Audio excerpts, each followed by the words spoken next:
Welcome back to the Bitcoin Nova. I'm your host, Staci. My guest today is Pamela Posada, a Salvadorian Bitcoiner. We get into why she quit her fashion design job and started over. She was willing to question everything, walk away from comfort, and build something better. Today, she lives on a Bitcoin standard, travels the world, and empowers others to do the same. Don't forget to like, share, and subscribe to the Bitcoin Nova. And also, check out Satoshi's. Use my referral link for 10% off your next pair. Let's get into it.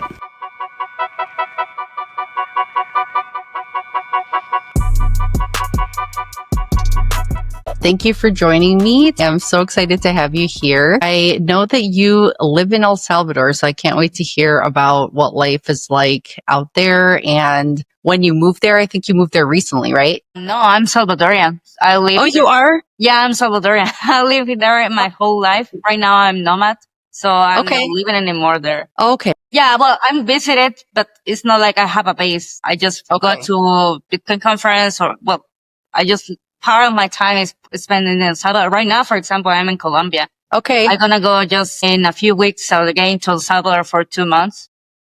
I remember you posting a while back about moving. That's why I thought you were moving to El Salvador. So that's why I was confused. No, I just posted. Well, it's because many people was posted about El Salvador, and I was trying to also give my opinion like on Salvadorian. Because, for example, so that's why I post about people moving to El Salvador. Yeah.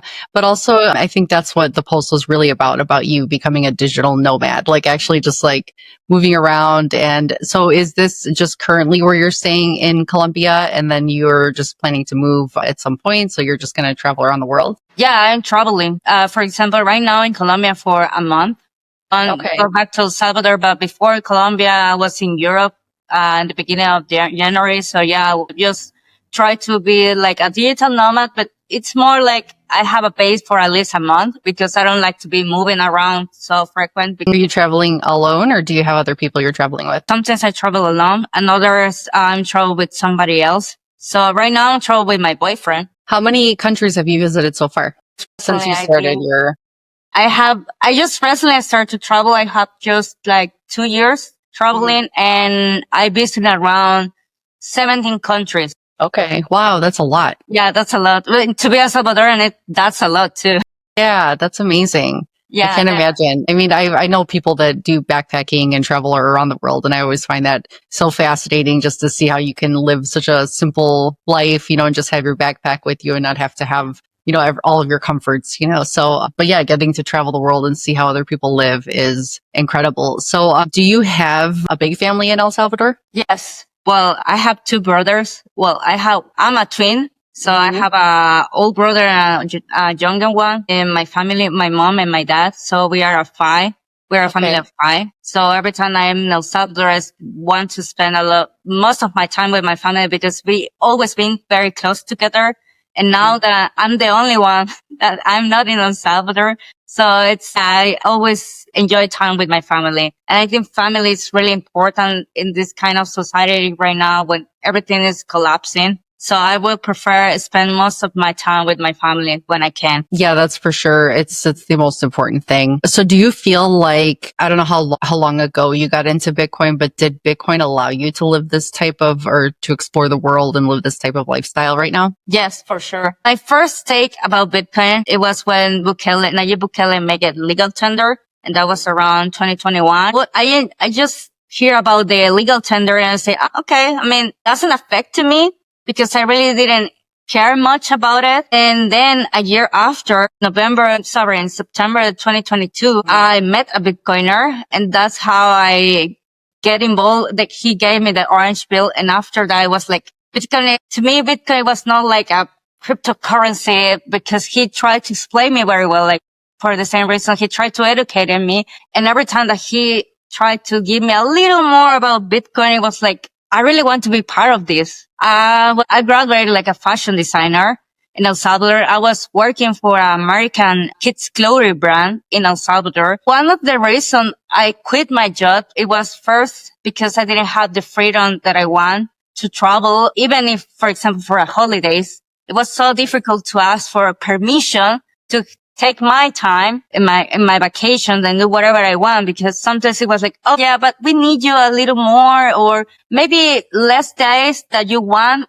You can work for a little bit more longer. So I was always complaining about the situation because I don't even feel that I have control of my life. And also I didn't have control of my finance because I was living in a fiat world, in a fiat system. And when I started to get involved about Bitcoin, I just decided to drop everything that I knew. For example, I quit my job and I started to work like a video editor. I never edited a video before, but I was just trying to be more involved in a world that I can live remotely, care about office anymore or 9 to 5 jobs. So I just tried to be involved in Bitcoin. So one of the reasons I decided to do video editing was to first get more involved about Bitcoin because I was like a newbie in the beginning. So one thing that I tried to do when I started, it was to make people like me understand more about Bitcoin. So because I was trying to learn more concepts in that moment. For example, about what is inflation, what is 21 million coins. So I just tried to make the content so digestible for people like me to wants to understand and learn about it. So that was my first take. And then after that, right now I have 2 years living like a nomad, working in the Bitcoin space for different Bitcoin only YouTube channels. So I really feel so grateful for the life that I have because yes, I think that Bitcoin helped me to change not only my life, because he also gave me the opportunity to learn a lot of different perspectives that maybe I didn't consider before. Because one thing that people don't understand of this society is that make you feel depressed. You have many questions around what you're doing with your life, but you really don't know how can you fix it? Because if you ask, for example, a friend in a party or if you're hanging out with somebody and you say, yeah, things are getting expensive. And people say, yeah, but we should care about it. It's like, I mean, it's your money, it's your time, it's everything about your life. And you really don't feel that people really try to make the point, make it the full question, what is happening, looking for the answer. So yeah, right. That's one of the things when I started to get in Bitcoin, it was like, I really changed not only about my perspective about money, check my perspective about my life. Yeah. No, it's true. It's frustrating because you see that people feel it, different types of people are feeling it. They talk about it all the time, but they're not digging deeper to find out why there's this problem and that there is a solution. People just think that this is the way the world works and you just have to live in it, but we don't have to live in that world. And it's nice to be able to actually create content and do something with your time that frees you and doesn't make you feel like you're trapped, in this job that they tell you when you're allowed to take a vacation, how long you can go for. So to be able to go from no editing skills and just learn it, you can learn so much now just, by trying, just looking up the information and figuring out how to do it and just getting yourself out there. Look, you're editing for YouTube channels and you're able to live a free life and you can create content that could teach people that there is a solution, for this problem that everybody is talking about. So that's really admirable. And it's amazing that you can show people that there's so much you can do in this space. There's so much you can learn and just, find something that you're passionate about, which if it's educating people, you can find a way to do that with your skills, or what skills you could learn. Yeah. I mean, many people say, I didn't have the opportunities because you have to make the opportunities. I mean, if somebody asks me right now, I'm from El Salvador, one of the tiniest countries in the whole world. If we're talking about opportunities, of course there are small opportunities for Salvadorians. And then, of course, you have the language barrier. Well, I mean, opportunities are just, if you create your opportunities, I mean, that's what the reason I love fashion. That's why I graduated about fashion design. But if the world doesn't make me feel like what I'm doing is for a better reason, because I didn't feel like fully in love about that. And then when I discovered Bitcoin, was like, I really want to get in this because I really love. And every time that you learn about it, you study more about Bitcoin, you only get more excited about it. And I think that's the hope that make me feel better in this world when with so many things that are collapsing right now. And I think that Bitcoin is the only opportunity and the only escape that we really have of this system. Yeah. It is really, it is an escape and it does give you hope and you feel so free and you feel just such a weight lifted off your shoulders when you find out about it. And to know that even though you thought fashion was your passion, you realize that even though it was something you were passionate about, it's not something you enjoy doing because you're living in that fiat world that's controlling you and you feel like you're working harder, more hours for a salary that doesn't meet inflation demands. You're like treading water, you're not getting ahead.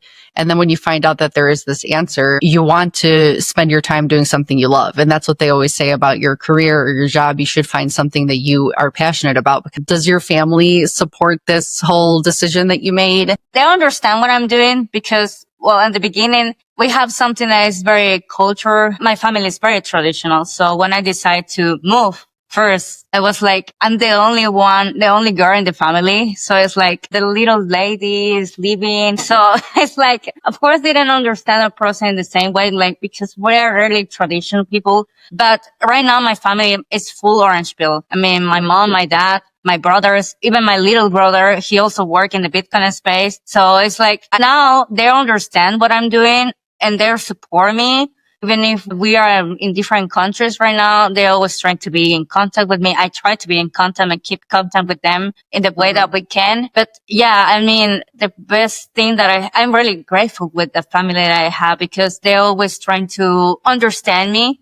That's why when we start to learn about Bitcoin together, it was like they were very open to learn. And we are talking about my mom is around 62 years old. My dad is the same. My dad is 60 years old and he uses more Bitcoin than I do because in El Salvador it was legal tender. That's amazing.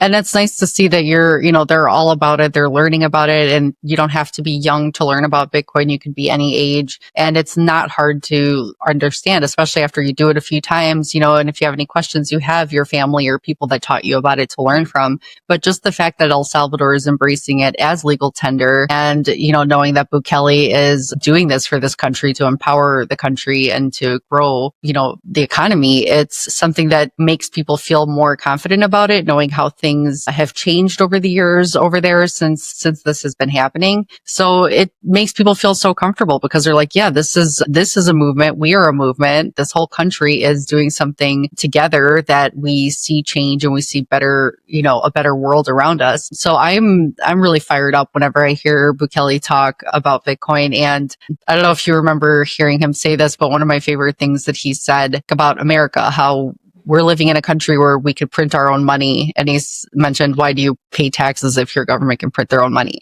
And I'm like, boom, that was so important. And I'm so glad he said it. It was like saying the quiet part out loud, but he actually just said it. And it was something that I wish more people would hear and it would just spread because, it makes so much sense. And when you hear it just said like that, you're like, yeah, why would we pay taxes when they could just print an astronomical amount more than they collect from the citizens? And so he's incredible. He's a visionary too. And it's just great that he's such a good leader for all the people in El Salvador. Have you noticed a lot of changes since you've lived there, since he started all of this?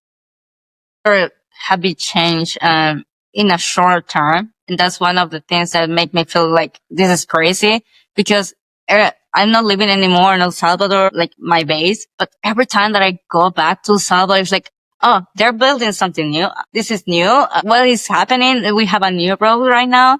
It's like there are many things that are under construction and they're constructed so quickly because right now it's Nayib Bukele give an opportunity to people look to El Salvador. Something that maybe 5 years ago, nobody can point El Salvador in a map. Or if they know about El Salvador, gonna say something like, oh, this is not so dangerous there. How people live there. So yeah, people, for example, when I'm around Latin America, people from Colombia know where it's about Bukele and they're really asking me questions like, oh, what is El Salvador looks like with Bukele? What happened in El Salvador? And of course, we have really good media. Well, many media talking about in a bad way about Bukele and also in a good way. Salvadorians also have a controversial opinion. For example, to me, I believe that he has a really good things and he has a bad things. But at the end, it's like, of course, I have to be criticized first because it's my own government. And second, because he's a politician. There are things that are gonna do good. Some things are not gonna be agree with him. So Salvadorans also have an opinion like that. Like there are things that they like and then things that doesn't like. For example, Bitcoin, even if it was legal tender, because it's not anymore for the IMF, Salvadorians didn't understand Bitcoin. And some Salvadorians even think that Bitcoin was from the government. Because in the beginning, to promote to use Bitcoin, the government gave us to Salvadorians a Bitcoin wallet that is Chivo wallet that make the Salvadorians to to sell and buy Bitcoin with US. So you can withdraw money to an ATM and have fiat in your hand. But Salvadorans believe that it was something from the government. Bitcoin is government and the Bitcoin is from Bukele. It's like, well, of course it's not, but that was the idea that people think. And some people gave it in a bad way. Like, oh yeah, we should not use this because it's from the government. But I mean, I understand that maybe they don't want to use Chivo wallet, but you can use whatever other wallet that you want. And right now, even if it was legal tender 2 years ago, not many Salvadorans accepted in merchants because it was some skepticals about what is this. And sometimes they only have one person at the store that accepts Bitcoin. If that person, I don't know, if they have an emergency or if he's in the toilet, they're going to say, oh, we don't have a system right now. Right now, the system failed. It's like, I mean, what is the system? The internet? It's like people really have struggles because they didn't have the education to say how Bitcoin works. So many of the stores start to accept Bitcoin without know about Bitcoin. Right. Or they only use Chivo wallet, and Chivo wallet had a little problems at the beginning. The system didn't work compared with another wallet. So yeah, I mean, it's still like a voluntary.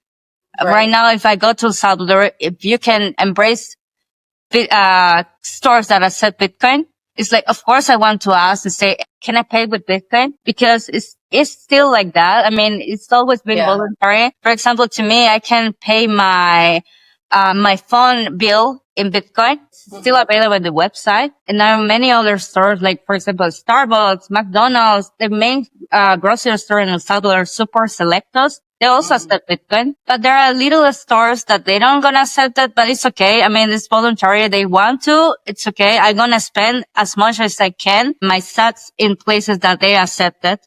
But yeah, it's a big change. If you go to right now in El Salvador, if you want to live in a Bitcoin standard, it's a possible. Of course, it's not gonna be easy, but it's a lot of adoption in El Salvador in compared with another countries. For example, right now in Medellin, Colombia, it's a few places that maybe they're gonna accept Bitcoin, but it's not like in El Salvador. Like you can have many stores around you that gonna accept it. Yeah.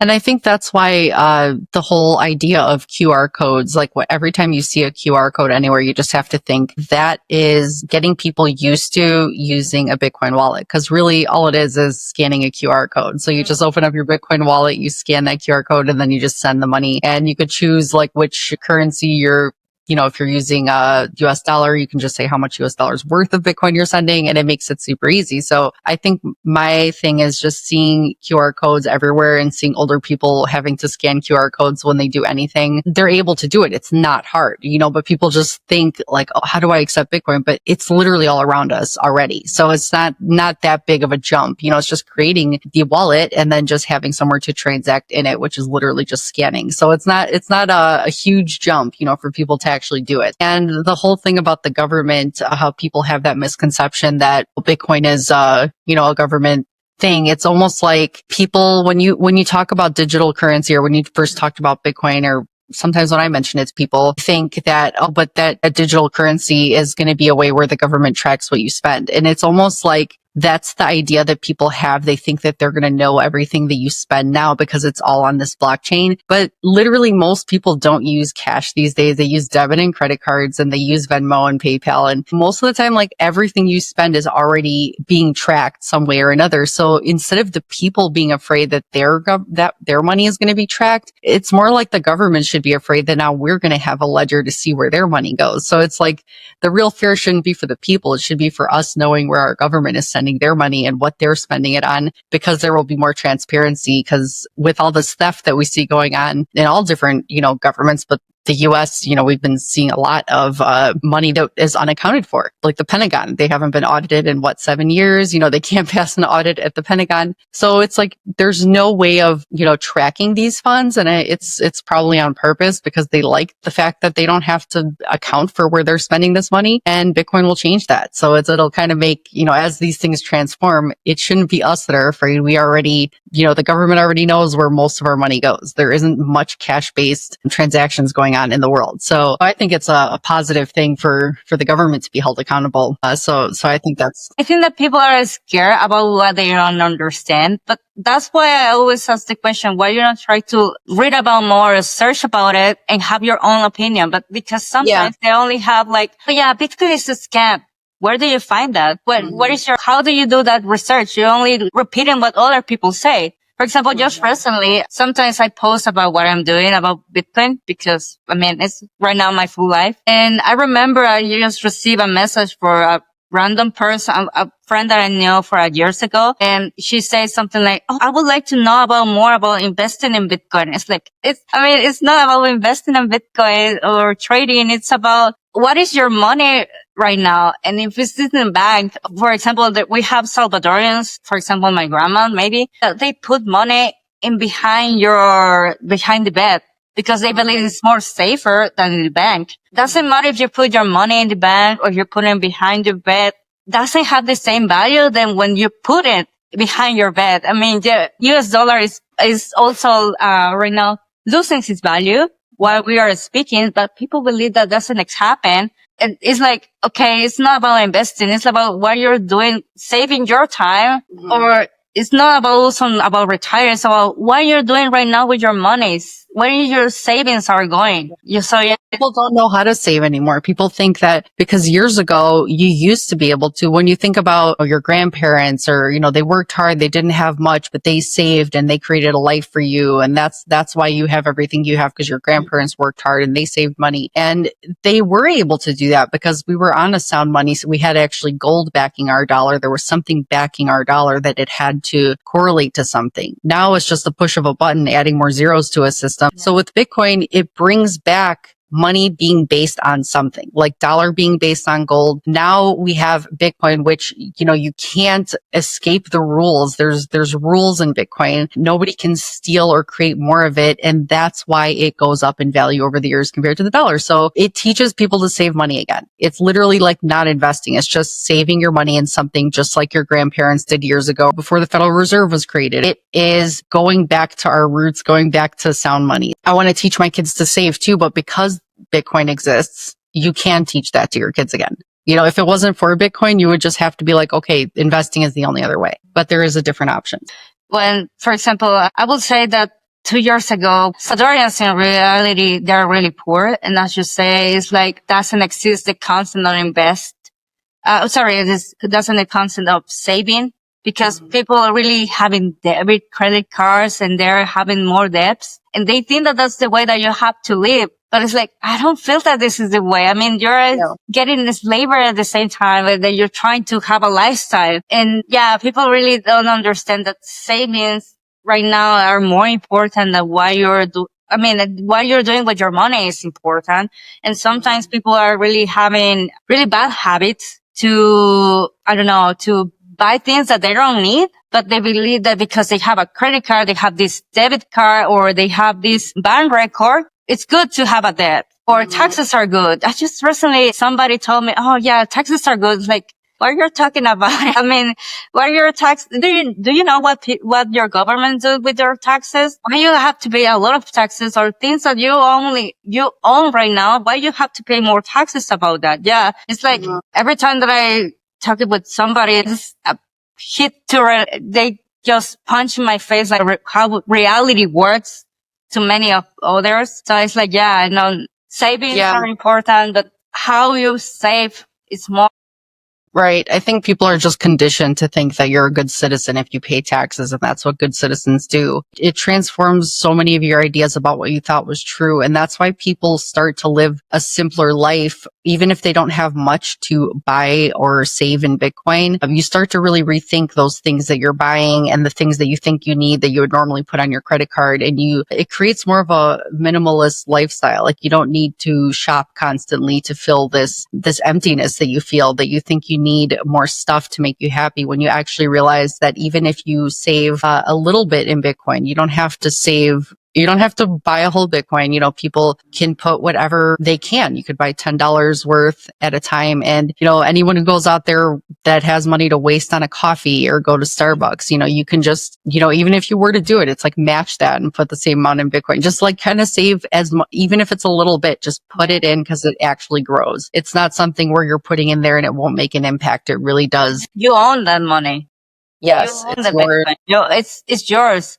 Nobody's gonna steal it. I mean, that's one of the things I always try to teach to my mom and my parents. Like, even if you put money in the bank, it's not yours. I mean, when you have, even if you have just $5 on Bitcoin, it's better to have it in the bank. No, it's, I think that having it self-custody, controlling your own keys, having it on a wallet is just as simple as using Bitcoin at a store and buying Bitcoin. It's the same idea. You create this hardware wallet and you send it over with the QR code. So it's not hard either, even for people who think, well, I wouldn't understand how to do that. Yes, you can. And you could ask somebody that can teach you how to do it. It's really not hard. But the magic of that is that, yes, you own that Bitcoin. Nobody can come and take it from you. They can't just say you don't have access to this. We're closing down your account, or the bank doesn't have money. Anybody at any point could say, well, guess what? We're going to decide that you broke some kind of rule and now we're going to confiscate it. So with Bitcoin, that doesn't happen. You can take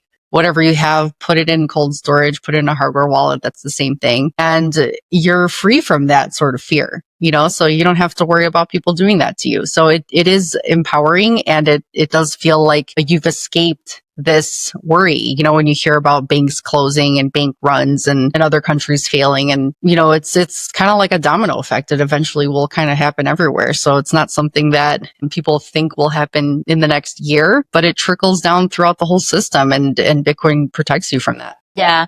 For example, right now I feel like living my dream life. I mean, I'm working in the Bitcoin space. I receive an opinion on Bitcoin. Every time that I have, because I'm living a Bitcoin standard, every time that I have to spend some sats, because you need to live in a way in the fiat system, people have a controversial opinion about that you don't have to spend your Bitcoin. But it's like, I mean, if you're living in the Bitcoin standards, you have to spend in some way. So you make me more criticize about why you're spending, and if it's necessary to me, if I need this to me, because at the same time, because I'm living on a nomad, many things, materialistic things, it's like I just have a different opinion about what I want to save or what I want to spend, because I always traveling. It's not like I can keep everything that I like it, whatever other country, because I don't need those things. And also I don't have a space to have these things. So I will say that just when I start to live in a Bitcoin standard, and you have to be careful, well, not careful, but you have to start to care what your spendings are. It's like, I have a different kind of lifestyle. I mean, I prefer more about experience. Like, for example, traveling. I love to be traveling around and have new experience, but I don't need, for example, another dress. I mean, right. I have one body, but I have a few dresses, but it's like every time I want to spend something that's materialistic that maybe I don't need them, it's like, I really consider my options, like, why I have to spend for this. Definitely is a cure for impulsive behavior. Impulsive shopping. When you think that you are going to have to spend some of your Bitcoin because you're living full on Bitcoin, you convert everything over and you just live off of it. You think about, you're not just going to go put it on a credit card. You're not going to just buy it because you're actually thinking more about what you're spending. That's super important. I have a problem with the term never sell your Bitcoin. I don't like that term. I like never trade your Bitcoin. I like don't become a trader, because I really think that you'll get burnt. I think that you're going to try to see where Bitcoin's going and you're just going to lose. And anybody who's not trading billions of dollars or like a huge amount, millions of dollars amount of Bitcoin with short price movements, if you're not trading with where $1,000 in Bitcoin price can actually make you some money, you're not going to, what's the point? You're wasting your time. You're wasting your energy trying to trade Bitcoin, and you will eventually lose more. You might as well well just keep saving in it. And the people that do trade big amounts of money, you'll get burnt too. Like you'll get caught off sides at some point and you'll still get burnt and lose a big chunk and have to buy, so I think it's a waste of time to trade. But as far as saving in Bitcoin and spending it, I get that people that have the means to say, you know what, I'm still working. I have my fiat job. I'm going to be saving in Bitcoin and I care for my kids to have a future. I'm never going to spend this until, one day my kids will take over. Okay, that's their idea. But for people who fully convert over to Bitcoin, they're transferring all their fiat into Bitcoin and they're living off of it. Again, you cut out that impulsivity from your life. But then as things come up in life and you need to spend the money, you can live off of Bitcoin as the price rises. So as your, Bitcoin increases, which it does over time, if you look in the big picture, not 1 month to 1 month at a time, you're able to just spend it if you need it at the moment. I mean, it's about value for value. I mean, I'm gonna spend it if, for example, that is a value to me, or, for example, of course, I need to eat. I need grocery stores, so I think this is value for value. I mean, it's not about I'm gonna keep all the Bitcoin just because. I mean, at the end of the day, we want to this is gonna be money. And money have to be spent, and money have to be changed for a value, for a product, or for something that you think that it's value about your money. So I will say, if you want to spend Bitcoin, well, it's good if you're spending in places that accept Bitcoin, because that's encouraged to more communities or more stores accept it. And also it's good for adoption. It's just good for everyone. Sometimes when you think about the price swings now, if Bitcoin was swinging $10,000 at a time when it was, $20,000 or $30,000 and it was just down 10,000 in a day, you're like, oh shoot, now it's down. I have to buy it because I shouldn't be spending it now. But when it's over $100,000 of Bitcoin, and it swings $10,000, like your $20 or your $100 that you have to spend doesn't make a dent. It's like, even if you have to spend that $100 today, once you get $200 next week, you just buy it back and it doesn't matter. Really, it's like in the long term, you still win doing it that way than you do trading or trying to trade Bitcoin. Just use it if you need it. These price swings don't matter at this price. When it's this high, people think, oh man, I just bought $1,000. I should have bought it when it was $3,000 less. It's like, okay, well, would you have saved $30? Yeah, 100%. So I think that it's amazing that you're traveling, and I love the idea of visiting El Salvador one day. I love the idea of do you know anything about the Bitcoin mining with the volcano? And it was a project that started, I don't remember when they released, but a few years ago. Right now, I think that's a stop because for the IMF deal. I heard with the IMF, it's the International Monetary Fund. Yeah. So didn't Bukele say we're out, like we're not going to deal with you guys? Is that what happened? No, I mean, they did the deal. So they got a loan. Yeah, they have a loan. Right now, well, one of the agreements in the contract with the IMF is like, for example, remove Bitcoin from legal tender. So it's not anymore legal tender. But as I say, for example, if you go to Salvador, there are stores, merchants that Bitcoin always been voluntary. Even if it was legal tender, it's like, I cannot force the people to accept it, So, so right now it's still like that. I mean, there are places that you can spend Bitcoin. And one of the other things that the IMF put in the agreement, it was to the Chivo wallet, the Salvadorian Chivo wallet. It's right now anymore. Well, they're gonna start to remove from the Salvador. I don't know how it's gonna be that process, but we don't gonna have Chivo wallet anymore. Okay. And what else? I wonder why they're doing that. They're scared. That's why. I mean, it's about control. It's about money, I don't know why they decide to take the loan. I will say this because investing of that money can be invested to some way. But at the same time, it's like IMF wants to control. Even when El Salvador start to do a Bitcoin legal tender and we pay the debt, they always make controversial opinion about El Salvador. They want to track it about the money in the past. And right now, I don't know. But IMF is about control what their other countries are doing. And El Salvador is a great example about that. I mean, from being one of the dangerous countries to be one of the safest countries right now, for example, even I will say also Bitcoin is part of that. Many tourists are in El Salvador right now. In the past, it was very weird to see somebody tourist in El Salvador.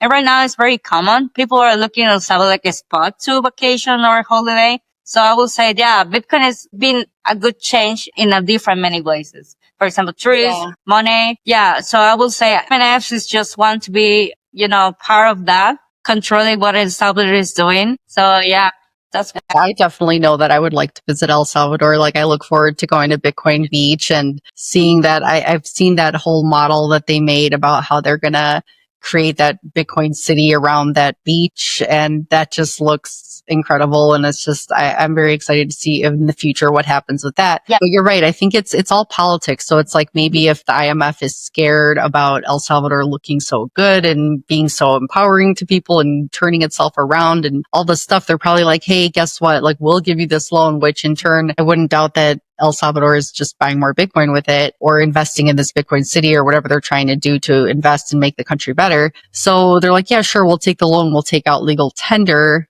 so that, you don't have to attack us anymore in the media and say things that will make us look bad. Even if they take it out as legal tender, like you said, you can't stop Bitcoin. So if people are already accepting it at the stores and they're already understanding how to use it and the word is spreading and it's like people are talking about it, they're seeing that their life is getting better over time as they save in Bitcoin, you're not going to just stop a merchant from using it. They're going to be able to use it anyway. So it's not like just because they're taking out the Chiva wallet, and they could use 100 other Bitcoin wallets and transact in 100 other different ways. So you really can't stop this movement. So it's like whatever's happening in El Salvador, people have seen the changes, people are on board, and it's only going to get bigger. And I do believe that Bukele is doing a good job for the country. And I really think that he's just playing their game. He has Max Kaiser and Stacey Herbert advising him. He's got Samson Mao advising, right? So, I mean, they're not doing things to steer away from Bitcoin adoption in the country. So I think whatever they're doing, they have like a bigger game plan with the IMF. Yeah. For example, I just say many projects about Bitcoin, they're stopped. For example, the Bitcoin city that Bukele talk and the volcano mining. To be honest, I never see the updates about that. But I will say that right now, even if didn't start a project right now, pretty much it's stopped because it's for the same reason that everything about Bitcoin with the app is right now kind of banned. But as you say, right now we have Bitcoin Beach that is in El Sonte. We also have, Bitcoin Berlin because it's a Bitcoin city. And then we have a little other communities around El Salvador that trying to use Bitcoin like in the daily basis to communities. And I think that's why we need more Bitcoin. For example, if you go to Santa Ana, there are places that are right now merchants that are set Bitcoin. If you go to San Salvador, the main capital city, there are places also set Bitcoin. So I will say that it's a big probability that you can find places in El Salvador to accept Bitcoin, to live about Bitcoin. And yeah, there are little communities and big communities that right now, this Bitcoin is not anymore legal tender. There are ways to use it. There are ways to spend it. And I mean, it's not, even if it's not legal tender, doesn't mean that it's prohibited. So you can spend it. Just you only have to find somebody to accept it. Yeah, I even spoke to my last guest that I just posted, Cohen. He's the author of The Bitcoin Singularity, and he works with Jan3 now as a smart cities advisor. It's not just El Salvador, it's like Latin America in general. They are still moving forward with this, whether or not you think the IMF is taking control of anything. It's still not stopping this movement because you have somebody who's working directly with Jan3 and they are working towards increasing awareness and increasing transactions and increasing the usage of Bitcoin in these cities. And you figure we're going to see a lot of changes. So I'm really excited to see what's going to happen with that and all the changes going forward. So yeah, it's an interesting thought hearing from people who are building and sharing, like spreading the word, doing what you're doing what all of us can do in order to just keep teaching people about it, because the more you teach, people realize that they don't want to be trapped anymore. And when we were talking earlier about why people don't take the time, it's, I think, because people are crunched with time. They're very squeezed on time. They don't have a lot of it, so when you work in this fiat space, and you're like, you were doing the job you're doing where you don't have time to take a vacation and, you're controlled. And by the time you leave work, you're just so burnt out. You have to do things around the house. You have to take care of your kids and your family. You don't have time to really always take that deep dive and learn about Bitcoin. So that's why I thank you. And I thank people like you for joining me on my podcast, because I like to hear about people from all around the world. I like to hear about your stories, your journeys, just trying to reach more people that maybe might come across a podcast where they're just trying to listen to people just chatting about their life or whatever. And it's not just about, Bitcoin price and trading and all that stuff. I want to be able to maybe come across some people that might just be listening one day and actually have something click where they actually want to learn more about it. So I appreciate you joining me, and I appreciate anybody who joins me to talk about this stuff. Bitcoin changed my life in different ways, and I'm just very grateful for what I have right now. For example, I'm right now in my 20s, and I'm happy to be around Bitcoin. And I will say that even if you get early or late, doesn't matter. If you're started, that's all important. That's what it is. It's not, no, everybody that's ever gotten into Bitcoin has thought they got into it too late, but when we understand that Bitcoin will always go up because dollars, fiat meaning all man-made currencies, will always be inflated. That's why Bitcoin price always goes up, because it stays the same. That doesn't mean you're late. You just need to get started. So it's incredible to see that you're in your 20s and you're getting started at this point in your life, because it's very important for young people. It's very important to be able to have a future where you feel freedom to do things you want to do and to have creativity and to follow your passions, follow something that makes you feel happy about how you spend your time, and to be able to enjoy your life and do things like you're doing, traveling the world. So this empowers you to do that. And that's what Sound Money does. Yeah. Thank you so much. Thank you for joining me today. I really appreciate this talk. I can't wait to share it with more people. I'm so excited that I get to speak with somebody who's from El Salvador and hear about how life is over there. But also, I'm just so excited for your journey and for everything you're doing and moving your life over to a Bitcoin, based job, something that you could do that you actually enjoy. So, and you're teaching people. So that's incredible. Thank you. Thanks for having me, and I appreciate it for the opportunity.